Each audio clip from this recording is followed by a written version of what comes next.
the reason why that man, Allah turned away from him, is because he chose ignorance over knowledge. It was a circle of knowledge where Nabi Muhammad was sharing knowledge with the companions, and he chose not to benefit, and he turned his back. So Allah turned away from him, subhanahu wa ta'ala. فَأَعْرَضَ اللَّهُ عَنْهُ, Allah turned away from him. We're all together, brothers. So you not choosing to come to a place and not benefit is not a good thing. Last but not least, what is the cure for ignorance? What is the what? The cure for ignorance. The cure to ignorance is number one, talabul ilm, to seek knowledge. Seeking knowledge is an obligation upon every person. Talabul ilmi faridatun ala kulli muslimin. Every single person, to seek knowledge is upon them. So seeking knowledge is the first thing to remove ignorance. That's number one. Number two, but you have to remember, you're not going to gain knowledge until you come with 6 things. If you want to learn knowledge, you have to come with 6 things, as Imam al-Shafi'i, he said, أخي لن تنال العلم إلا بستة سأنبيك عن تفصيلها ببياني. Shafi'i said, my brother, you're not going to attain knowledge until you come with what? With 6 things. I will tell you it in details. ذكاء وحرص واجتهاد وبلغة وصحبة أستاذ وطول زمان. وطول زماني. He said, my brother, you're not going to attain knowledge until you come with 6. Number 1, ذكاء, you have to be a smart person. Smart person is the one, the first, if you want to gain knowledge, you have to be smart. You have to know what you're looking for and not to waste your time. Smart people value their time. Smart people work on structuring their time. This time I'm going to do this. This time I'm going to do that. Don't waste time. You have to be a very smart person. That's one.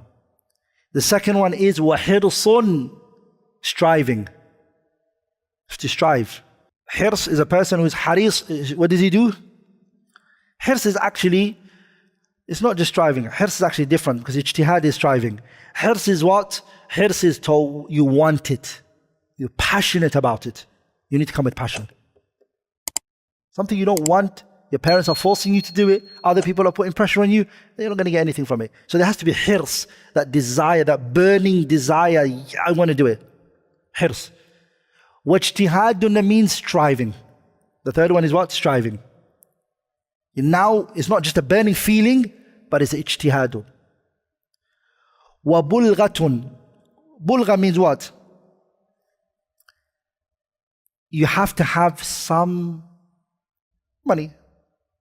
You have to have something that allows you to reach your goal, whether it be a little bit of money. If you don't have money, how are you going to come to the class? Sah? How are you going to benefit? So bulgha here means أي ما تبلغ به الإنسان من أمور المعاش.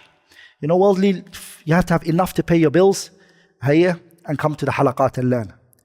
وصحبة أستاذ, and to have a teacher that you can be with. Ask him question. What about this mas'ala, Shaykh? What about this book? Have you read it? And last but not least, وطول زماني. وطول زماني. There has to be what? A long time. Knowledge doesn't come one time. من أخذ العلم جملة فاتته جملة. Are we all together? Knowledge is not meant to come one time, and it doesn't come one time. It needs time. Just like when a person goes to the gym and they start working out, you don't see the effects of your workout straight away as soon as you go to the gym, sah? You pick up 5 kg straight away, you're not going to see the biceps and the triceps, right? How long did they say that you're going to see the effects? Maybe 6 months, huh? Yeah? Genetics plays its role, no doubt about it, but to see changes, you have to give things time. وَطُولُ زَمَانِ. Some people, 2-3 halaqah, they go, they just give up. They say, well, I'm not understanding what's happening here. Don't worry. اطلب ولا تضجر من مطلب فآفة الطالب أن يضجر أما ترى الماء بتكراره في صخرة الصماء قد أثرا. Look at the water. If a water keeps dropping on a rock, it will finally make a hole. Did you guys know that? Yeah, wallahi. If water keeps dropping on water for a rock, for so long, that water will be able to pierce the rock. But it has to be doing it for so long. The water is soft, the rock is hard, but how did it manage to do that? Consistency and continuation. If you guys look at people who learn boxing and what do? They have to do one move for so long that when a person punches them, they move their head because they've been doing it. So does that make sense? Repetition. Everything is repetition. Do you agree? Then anyone who keeps doing things, keeps doing, will see changes. So that's what أخي لن تنال العلم إلا بستة سأنبيك عن تفصيلها ببيان. What is it? Number one, ذكاء وحرص واجتهاد وبلغة وصحبة أستاذ وطول زمان. Okay. The second way to attain knowledge is asking. We mentioned the first one, seeking knowledge. And we mentioned 6 ways if you want to seek knowledge. صح? Then we're now going into what is the second thing that you need to do to remove ignorance from yourself, or the cure to ignorance, is سؤال أهل العلم. Asking people of knowledge questions. Allah told us this in the Qur'an. فَاسْأَلُوا أَهْلَ الذِّكْرِ إِن كُنتُمْ لَا تَعْلَمُونَ. صح? فَاسْأَلُوا أَهْلَ الذِّكْرِ. Ask those people who have knowledge. How many times in the Qur'an does Allah say يَسْأَلُونَكَ عَنِ الْأَهِلَّةِ قُلْ هِيَ مَوَاقِيتُ لِلنَّاسِ يَسْأَلُونَكَ عَنِ الْمَحِيضِ قُلْ هُوَ أَذًى فَاعْتَزِلُوا النِّسَاءَ فِي الْمَحِيضِ يَسْأَلُونَكَ مَاذَا يُنْفِقُونَ يَسْأَلُونَكَ عَنِ الْأَنْفَالِ يَسْأَلُونَك. They ask you. Abdullah ibn Abbas was asked, بِمَا حَصَلْتَ الْعِلْمَ. How did you attain knowledge, Ibn Abbas? How did you reach where you reached? He said what? بِلِسَانٍ سَؤُولٍ وَعَقْلٍ وَقَلْبٍ عَقُولٍ. I attained knowledge بِلِسَانٍ سَؤُولٍ. I asked a lot of questions. Sa'ul, a lot. I will say, what's the ruling on this? I will be told. I'll ask, what's the ruling on this? It will be told to me. And what about this one? It will be told to me. Asking people learn. The third thing that will help you remove ignorance is by reading the Qur'an and pondering on it and understanding the meaning of the Qur'an. The Qur'an is a cure to ignorance. Whether it be the ignorance of acting upon impulse or the ignorance of what? Opposite of knowledge. Whichever it may be, the Qur'an, my brothers and sisters, is the source of knowledge. That's what Allah said, وَنُنَزِّلُ مِنَ الْقُرْآنِ مَا هُوَ شِفَاء. I told you before, ignorance is an illness. And the cure to that ignorance is the book of Allah. By reading the Qur'an, by contemplating on the Qur'an. People who memorize the Qur'an has been found. It's been found. The people who memorize the Qur'an, learn the Qur'an at a very young age. When they go to secondary schools, they do better in those kids who have not memorized the Qur'an or learned the Qur'an. Do you agree? Of course. Discipline.